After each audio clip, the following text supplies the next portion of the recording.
You can roughly locate any community in the world, somewhere along a scale running all the way from democracy to despotism.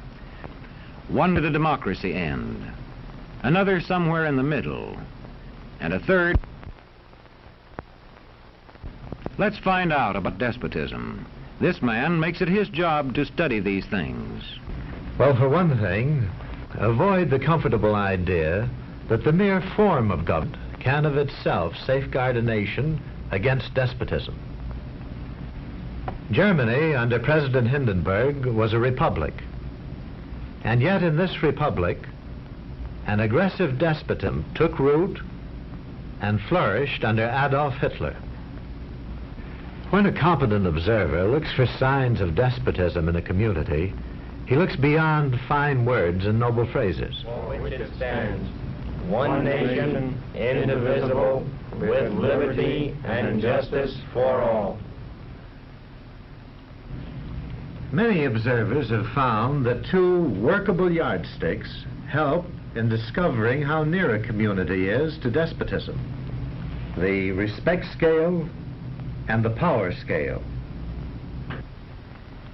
A careful observer can use a respect scale to find how many citizens get an even break. As a community moves towards despotism, respect is restricted to fewer people. A community is low on a respect scale if common courtesy is withheld from large groups of people on account of their political attitudes. If people are rude to others because they think their wealth and position gives them that right, or because they don't like a man's race or his religion.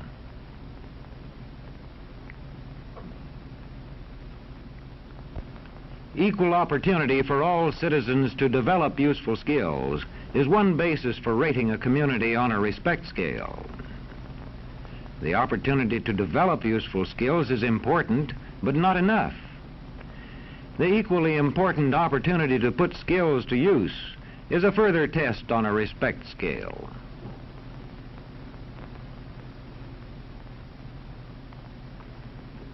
A power scale is another important yardstick of despotism. It gauges the citizens' share in making the community's decisions. Communities which concentrate decision-making in a few hands rate low on a power scale and are moving towards despotism. Like France under the Bourbon kings, one of whom said, "The state, I am the state." Today, democracy can ebb away in communities whose citizens allow power to become concentrated in the hands of bosses.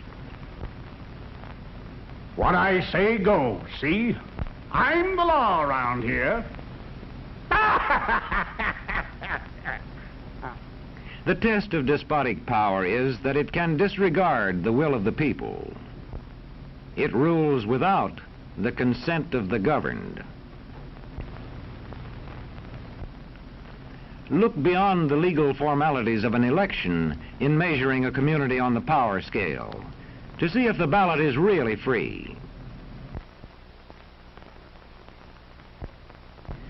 If the citizens can vote only the way they're told, a community approaches despotism.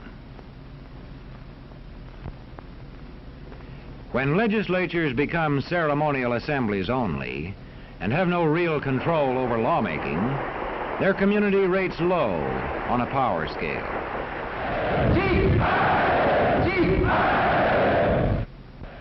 In a downright despotism, opposition is dangerous, whether the despotism is official or whether it is unofficial.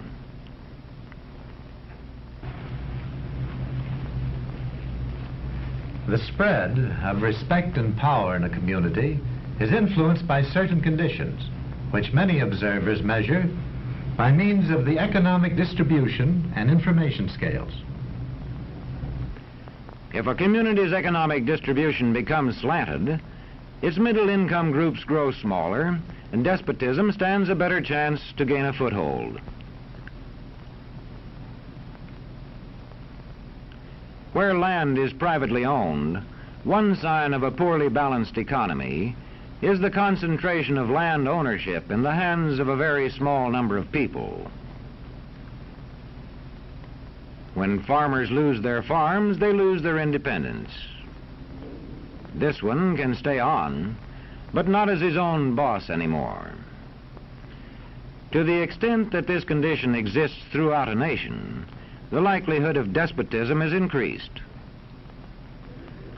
In communities which depend almost entirely on a single industry, such as a factory or mine, maintaining economic balance is a challenging problem.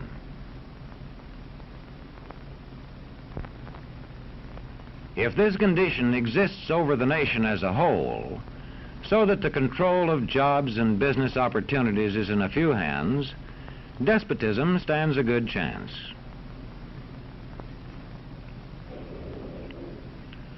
Another sign of a poorly balanced economy is a taxation system that presses heaviest on those least able to pay.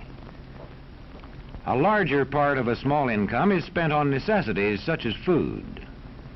Sales taxes on such necessities hit the small income harder.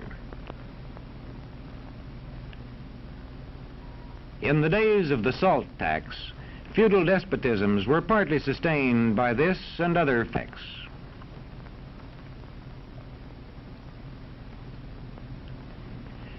A community rates low on an information scale when the press, radio, and other channels of communication are controlled by only a few people, and when citizens have to accept what they are told. In communities of this kind, despotism stands a good chance. See how a community trains its teachers. Bear this in mind. Young people cannot be trusted to form their own opinions.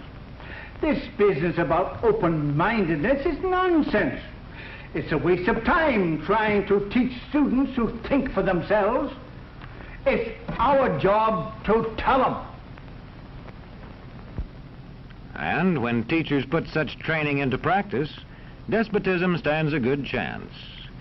These children are being taught to accept uncritically whatever they're told. Questions are not encouraged. How can you ask such a question? Have you got a textbook? Yes, ma'am. Does it say here that our law courts are always just? Yes, ma'am. Then how dare you question the fact? Sit down. And so we aren't surprised when... But it must be true. I saw it in this book right here. And if books and newspapers and the radio are efficiently controlled, the people will read and accept exactly what the few in control want them to. Government censorship is one form of control. A newspaper which breaks a government censorship rule can be suspended. It is also possible for newspapers and other forms of communication to be controlled by private interests. I thought I told you to kill that story. It'll cost us a lot of advertising. If that story goes out, I quit. All right.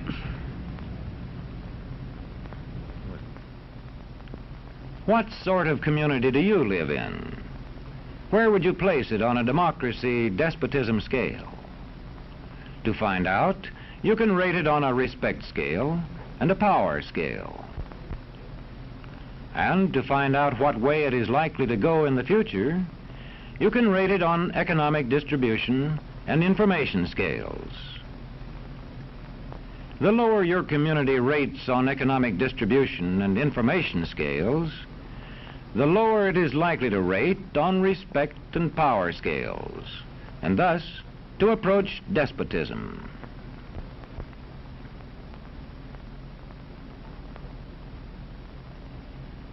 What happens in a single community is the problem of its own citizens. But it is also the problem of us all, because as communities go, so goes the nation.